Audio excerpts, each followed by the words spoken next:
Hello. In this video, we are going to look at the saturation in MOSFET and BJT. This is the part 2 video. If you've not seen the part 1, sorry, check it out. And please don't forget to like and subscribe to the channel.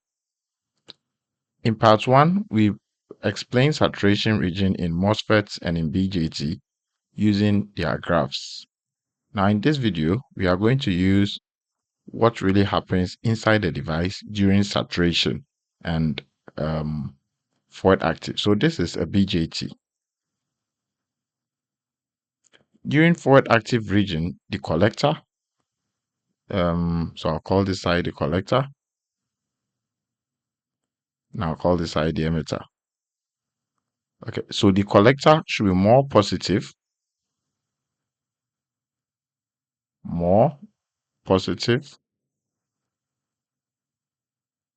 compared to the base potential.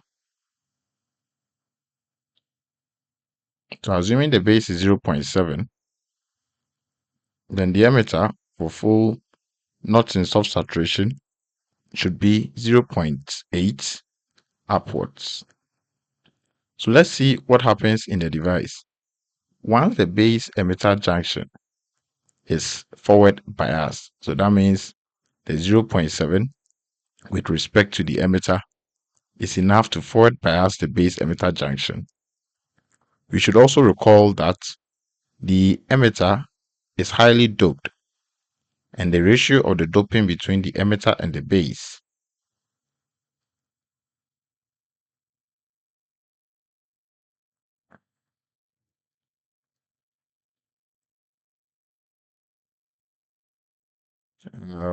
this is the donor and this will be the acceptor. Okay, so the ratio between the doping is 1 to beta, depending on the values of beta, whether beta is 100, 200, 120, or whatever it is. So that means that whenever one hole moves into the emitter, it pushes beta times electrons, because whenever hole move in a direction, electrons should move in the opposite direction. But since their doping levels are not similar, it pushes beta times electrons into the base.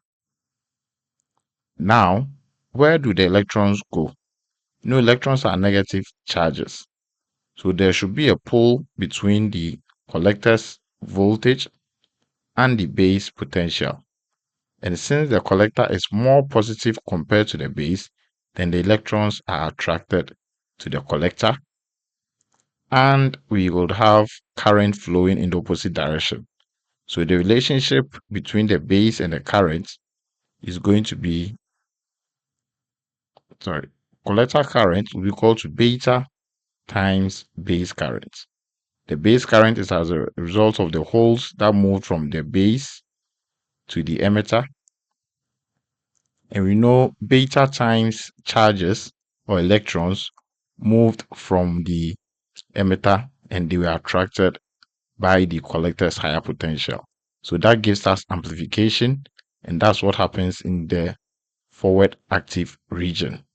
So it means if we increased the value of the base emitter junction to say 0.8 volts, then in that case we'll have more holes flowing into the emitter and hence more electrons, and the collector current would increase. So we say there is no saturation between the controlling voltage, which is the base voltage, base emitter voltage, and the collector current. Now let's explain what happens in saturation mode for BJT. Now saturation refers to saturation between the controlling voltage VBE and the IC. As we change the VBE, the IC remains the same. Let's see the physics behind that. Now, in the same manner, the base emitter junction should be forward biased. So say 0.7 volts. This means holes will move into the emitter. And just as before, corresponding beta times electrons would move to the base. But this time around, when the device is in saturation mode, the collector is less positive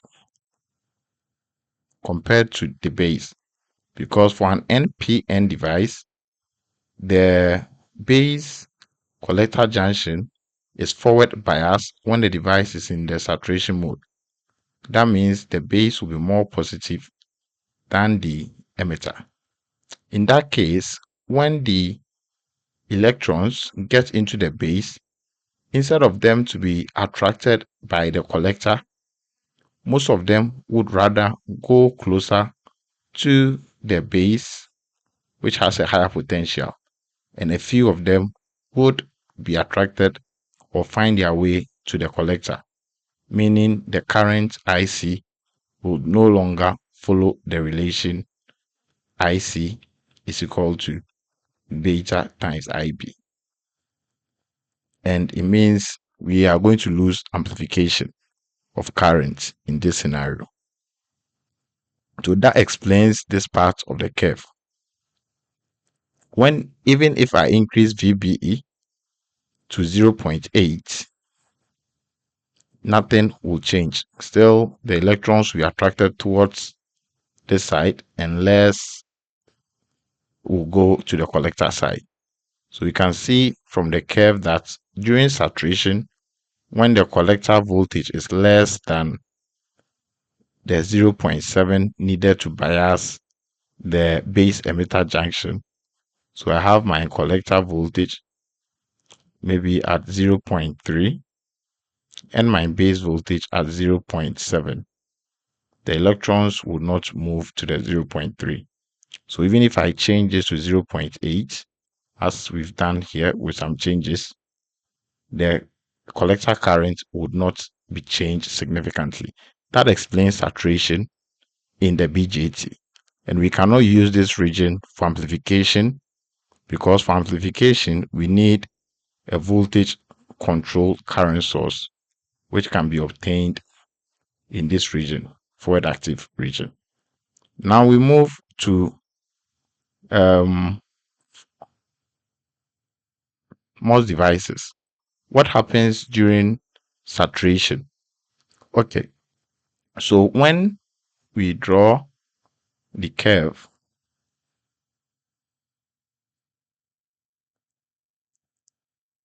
ID against VD, VG minus VTH.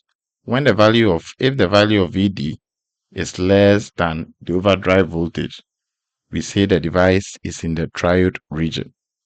In the triode region, the device doesn't operate as a voltage controlled current source.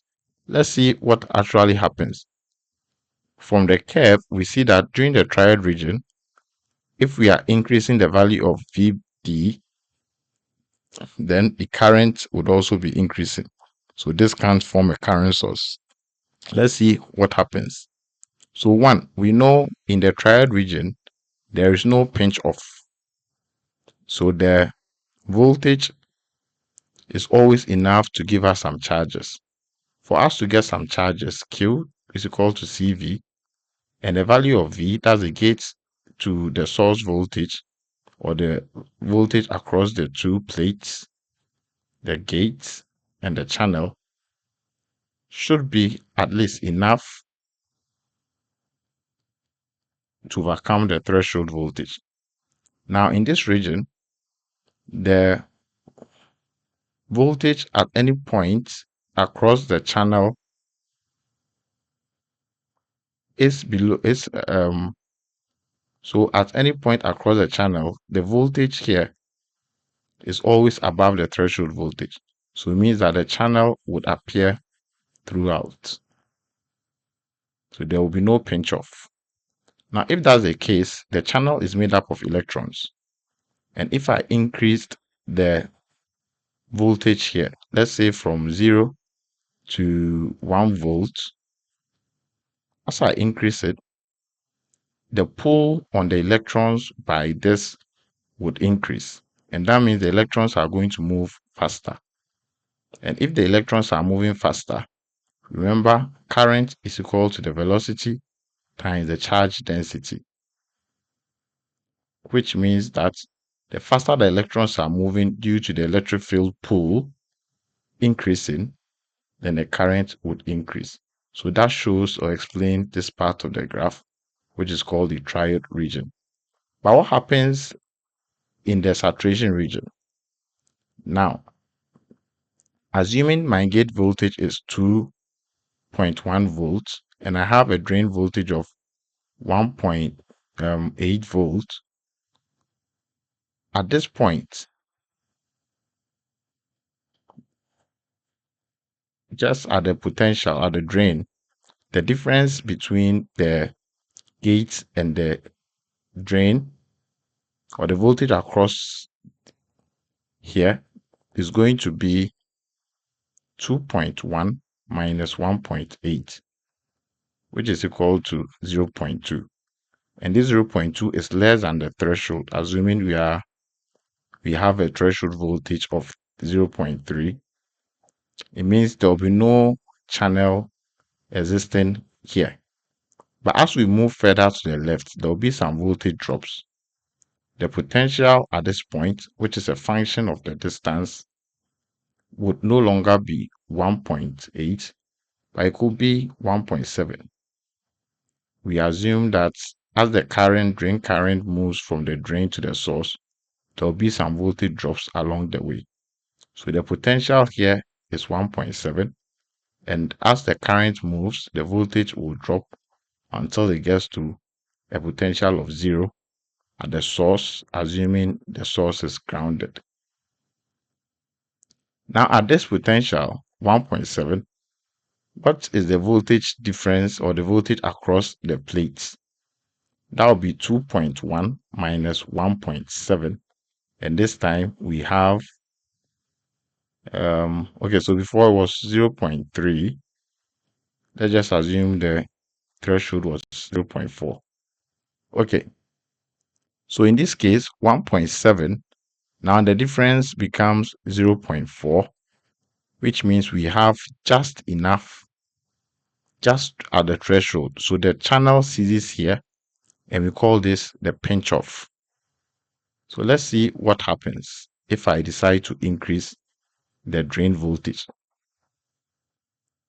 If I decide to further increase the drain voltage to 2.0 or 2.1 or 2.2 or 2.3, the drain voltage no longer has direct pull on the electrons in the channel because of this gap that exists. Now there's a pull here but doesn't get to the channel, and what will affect the magnitude of the current will be the charge density here. So at this point, if I'm able to bring up more charges, then if the more charges are forced into the pool, they will be pulled at the same rate. It doesn't matter how high I increase that. Just imagine racing with the fastest man on earth within a very short distance. It wouldn't be necessary. You could race Usain Bolt within a very short distance of 1 meter. But assuming you had to race Usain Bolt within a distance of 100 meters, then the speed would matter. So because the distance from this point to the drain is so short, even if I increase the voltage and there's a higher pull here, because of the short distance, it wouldn't make much of any difference. The only thing that changes the current is the rate at which the charges will drop into the side where the pull of the drain is experienced. And that is affected by Q is equal to CV. So if I increase the difference between the gate and the source, or the gate voltage is increased, then there will be more charges showing up here, which means that the rate at which charges fall into this pit of the VD's pool would increase. And we say that at this point, the channel or the current is controlled by VG rather than VD. So you can go back to the graph and see what happens. So if I change the VG, then the curve would have to change depending on the value of the VG. So this is with VG1, VG2, VG3. But the VD value after saturation doesn't affect the value of the current. So in the next video, we'll look at channel length modulation to see what happens if we really have a flat profile as we are shown here. Until then, see you. Bye.